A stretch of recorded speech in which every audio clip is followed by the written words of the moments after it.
The official criteria to win the Heisman Trophy, according to the Heisman Trust, is as follows. The recipient's performance must best exhibit the pursuit of excellence with integrity. Winners must epitomize great ability combined with diligence, perseverance, and hard work. In 2008, there was a man who exceeded this standard by a freaking mile, but was not awarded the trophy. The 2008 Heisman Trophy race was one of the closest and most competitive contests in college football history. Colt McCoy, Sam Bradford, and Tim Tebow all had outstanding seasons, but only one of them had a season so legendary and so iconic that the impact he had on the team went beyond the stat sheet and the on-field performance. Today, we are going to revisit the 2008 Heisman Trophy race and how, despite the voting and final results for it being extremely narrow, it should have been a complete landslide. 2008 featured three high-powered, explosive offenses out of the Big 12. Those offenses being the Oklahoma offense led by Bradford, the Texas offense led by McCoy, and the Texas Tech offense led by Graham Harrell. In the late 2000s, the Big 12 developed a reputation of innovative offenses. Most defenses in the conference were clueless on how to stop Oklahoma and Texas's spread and Texas Tech's air raid. Bradford, McCoy, and Harrell took advantage of this and basically cheat-coded the stat sheet. Bradford's extraordinary decision-making and high football IQ made him put up actual video game numbers. I know we're all playing the new college football video games, but do you guys remember how bad the defensive AI was on NCAA 14? Where even on Heisman difficulty, it was still super easy to score touchdowns? That is what watching Bradford in the 2008 Oklahoma offense felt like. He could find open receivers in an instant. It's almost like he knew exactly who he was throwing the ball to every play. Bradford finished the 2008 season with 4,463 yards and 48 touchdowns. As for McCoy, he was just a gamer, bro. He had a lot less help than Bradford, as the Oklahoma offense had more talent than the Texas offense. McCoy's college tape reminds me a lot of Bo Nix's college tape. Always able to keep plays alive, really dangerous outside the pocket, and a high ability at pinpointing open receivers. McCoy threw for 3,345 yards, 32 touchdowns, and a very impressive 78% completion rating. He was dangerous on the ground, too. He added 576 rushing yards and 10 rushing touchdowns. Both quarterbacks played very well when they faced off against each other in the Red River rivalry. Texas won 45-35 in a back-and-forth affair where McCoy was the one who delivered in the fourth. He led 2 touchdown drives to go ahead by 2 possessions, and Bradford was not able to respond with a score to keep the game alive. But that did not take away how well he played the rest of the game. He threw for 5 touchdowns, 387 yards, but threw 2 picks. This would end up being Oklahoma's only loss in the regular season. Texas went into Lubbock as the #1 team in the country to take on the 3rd Big 12 offensive powerhouse of 2008. The Red Raiders ran probably the best air raid offense college football had seen at the time, and quarterback Graham Harrell was putting up Heisman numbers. Him throwing over 50 times per game and having Michael Crabtree certainly helped him pad the stat sheet, as he had almost identical numbers to Bradford. In one of the greatest games in the history of college football, Texas Tech defeated Texas on a last-second touchdown from Crabtree. However, a few weeks later, Texas Tech was torched by Bradford and Oklahoma and lost 65-21. The Big 12 South ended in a 3-way tie between the Sooners, Longhorns, and Red Raiders. Since it was a rock, paper, scissors style tie where they all went 1-1 against each other, the Big 12 used the BCS rankings as the tiebreaker. With Oklahoma being the highest ranked team, the Sooners were sent to the Big 12 championship to face 9-3 Mizzou. In Bradford's last attempt to convince the Heisman voters that he was deserving of the award, he picked apart the Missouri defense and put a powerful punctuation on his argument. 34 for 49 with 384 yards and 2 touchdowns was tough to look past, even if it was against an average defense. Oklahoma clinched its spot in the national championship game with this win, and only 2 of the quarterbacks from the Big 12 were invited to New York for the Heisman ceremony. Harrell was not included with Bradford and McCoy as an official finalist. My theory is, even though Harrell had very similar numbers to Bradford, the voters viewed Harrell's numbers less impressive because of the high volume of pass attempts Harrell had in the air raid, opposed to the average volume of pass attempts Bradford had in the spread, which I guess was fair. Regardless, all 3 quarterbacks had tremendous seasons, but there was one quarterback out of the SEC that had intangibles and X factors at a once-in-a-lifetime level that these quarterbacks just did not have. Tim Tebow went into 2008 already a national champion from 2006 and a Heisman Trophy winner from 2007. Him and the Gators had a significant amount of hype going into the season. We all know what Tebow's style of play was. Standing at a 6'3", 235-pound frame, he was the most physically imposing quarterback the SEC SEC had ever seen. He was a nightmare matchup for every defense in the SEC because he could attack at a high level in various areas. He could pound the rock on the ground, running headfirst at linebackers and defensive ends. He could hurt you with the option game and his ability to read the defense, or he could get you through the air. And make fun of his throwing motion all you want, Tebow was making some great throws in college and had a high completion rating in most games. 2008 started off well for Tebow and the Gators. 3-0 and defeating two rivals was a start that could not be much better. But week 4 came along and Florida faced an Ole Miss team that had its best game of the season. The Gators were terrible on third down and committed 3 costly turnovers. An elite team should never commit 3 turnovers. After Tebow was stuffed on 4th down to keep the game alive, reality hit him in the face. Him and the Gators fell to an unranked Ole Miss team at home. And keep in mind, this was in the BCS era where one loss could absolutely ruin a team's chances to win a national championship. At the post-game press conference, while in the middle of answering a question, Tebow gave one of the most powerful and inspiring speeches that by the time the night was over, the entire college football world had heard it.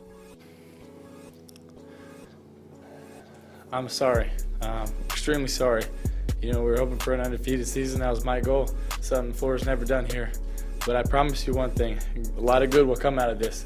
You have never seen any player in the entire country play as hard as I will play the rest of the season, and you never see someone push the rest of the team as hard as I will push everybody the rest of the season. And you never see a team play harder than we will the rest of this season. God bless.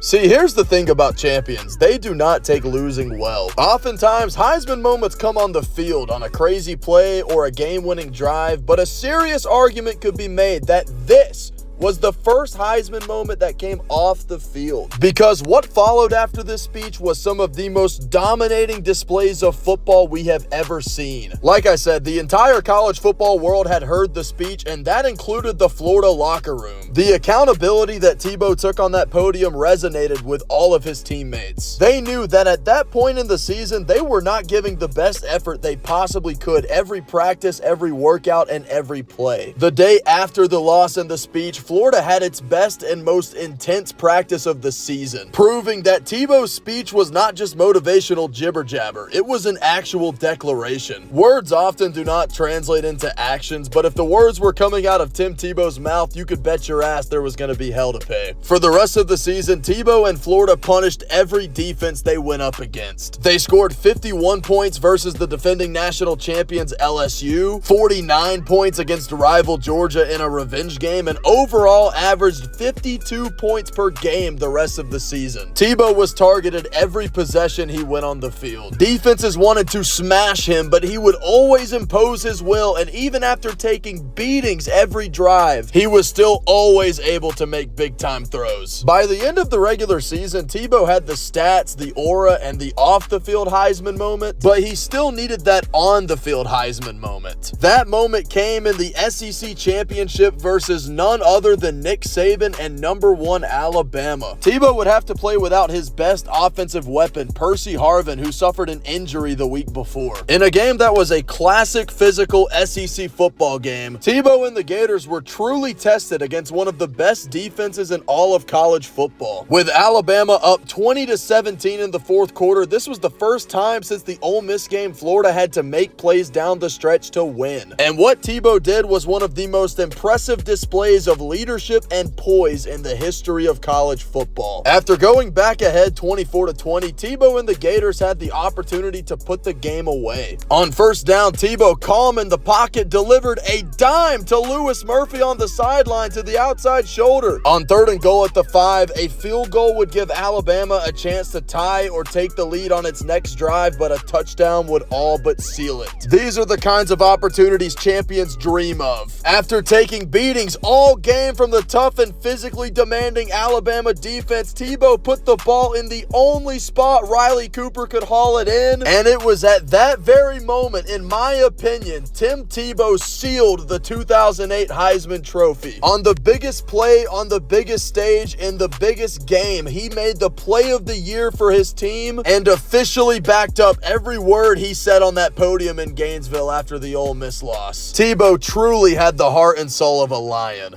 Florida finished the season 12-1 as SEC champions. And Tebow finished the season with 2,515 yards, 28 touchdowns, only 2 interceptions, and added 563 yards on the ground with 12 touchdowns. Now that we've covered all of the candidates' seasons, what did the Heisman voters ultimately decide?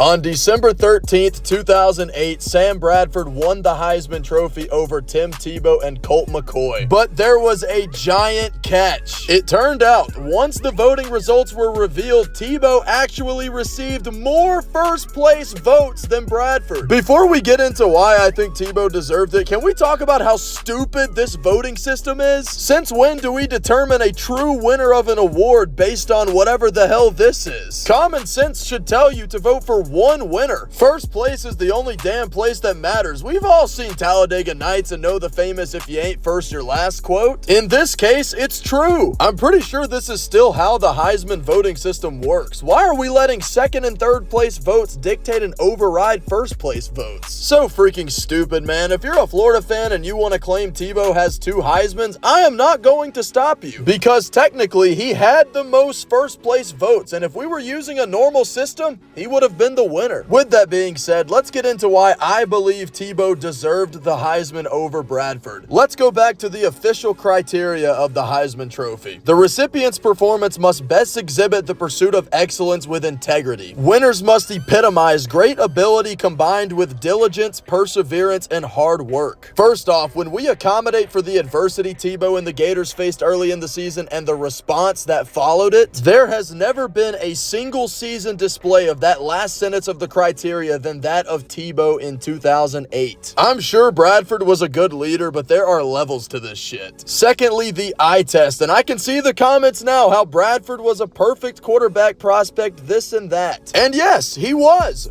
For the NFL. This is college football, not the NFL draft. And sorry, I think Tebow's game in college was better than Bradford's. Tebow was able to move the ball in more ways than Bradford was able to, and in the SEC championship, Tebow proved that he could win a game against an elite defense with his arm. And speaking of elite defenses, that brings me to my third point. I'm not saying Tebow was facing 2011 Alabama every Saturday, but he never played against the Big 12 cans that Bradford was playing against. The worst defense Florida faced in 2008 was Arkansas, who ranked 93rd in points allowed. Oklahoma faced 3 teams below Arkansas by a sizable margin too. Kansas State was ranked 111th, Texas A&M was ranked 114th, and Washington was ranked 116th. So Bradford was able to stat pad against statistically the 9th, 6th, and 4th worst defenses in the entire country. I will give Bradford credit for having a good game against TCU, who had a top-level defense, but Tebow also had a good game against the top-level defense. So that doesn't necessarily make up for the 3 Swiss cheese defenses K-State, A&M, and Washington. Yeah, man, I can confidently say that the 2008 Heisman Trophy was given to the wrong guy. The good news was these two were actually set to play each other in the national championship. Number 1 Oklahoma versus number 2 Florida in Miami for all the marbles. Tebow may not have won the Heisman, but the ultimate prize was still up for grabs. Neither of the quarterbacks played particularly well in the first half. Tebow threw 2 interceptions, and Bradford was pretty rattled early on by the speed and pressure that Florida forced upon him. It was pretty obvious he had not faced a defense quite like that one. Both of them threw a touchdown pass in the second quarter to make the score 7-7 at halftime. I'm sure Bradford gave a solid speech in the Sooner locker room, but I can almost guarantee you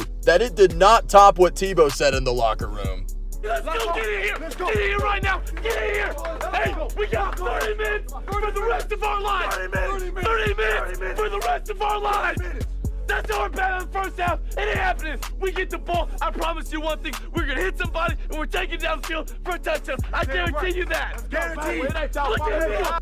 Look at me. Let's go. We got 30 minutes. Let's go. For the rest of our lives. For the rest of our lives. Let's go. Let's go. Let's go. Heisman level leadership. I mean, come on. Oklahoma did not stand a chance after that speech, bro. The Gator defense came out flying on Oklahoma's first possession, and when Florida got the ball back, Tebow converted 2 third downs with his legs. And this goes back to what I said earlier. He had a deeper bag than Bradford. Bradford could not have converted those third downs on the ground. He would have most likely thrown an incompletion or gotten sacked. Harvin took a snap out of the Wildcat at the goal line, and Florida led 14-7. Bradford led a touchdown drive at the start of the fourth quarter, and with the game tied with 12 minutes to go, this was when we would truly learn who deserved the Heisman. With the national championship on the line, which quarterback was going to lead their team down the field and put points on the board? Tebow got some early help from Harvin because he took a handoff and toasted Oklahoma with his NFL speed. Florida had to settle for a field goal, and Bradford's response down 3 was coming up. At midfield, Bradford delivered a throw down the middle of the field, and it was intercepted. I can't even knock Bradford for this one. The ball was pretty well thrown. It was just an incredible effort from Ahmad Black. This Florida secondary was no joke. Look at Bradford's face right here. He was just in disbelief, almost like he hadn't been playing these kinds of defenses on a week-to-week basis. And it was time. Florida and Tebow had the opportunity to score a touchdown and potentially seal the national championship. On 3rd and long, Tebow rolled left looking to make a play and found Cooper past the first down marker to move the chains. What a throw! On 2nd down, poised in the pocket, Tebow delivered a bullet to David Nelson, and the Gators were right at the red zone. On 2nd and goal, Tebow, with the play that started it all, clinched his 2nd national championship with a jump pass to Nelson and officially won the trophy that mattered more to him. Now, of course, this game had no impact on the actual Heisman voting, but when we think about who truly deserved it, I feel like this head-to-head matchup should be accounted for. When the national championship was on the line in the fourth quarter, Tebow stepped up and made plays while Bradford did not. And let me make this clear, this video is not a Sam Bradford hate video. I think he was a great quarterback who was a worthy and deserving winner of the Heisman. It's just unfortunate that he won it in a year where another player had a more Heisman-worthy season and deserved it more. On top of all the reasons I listed earlier as to why Tebow deserved it over Bradford, the national championship game result just adds even more to it. I rest my case. One of the closest Heisman races of all time. The fact that we got not only 2 but 3 guys, if we include McCoy, that actually had a chance to win the Heisman ought to tell you the 2008 college football season was epic. All 3 quarterbacks had tremendous seasons, but only one of them had an all-time season,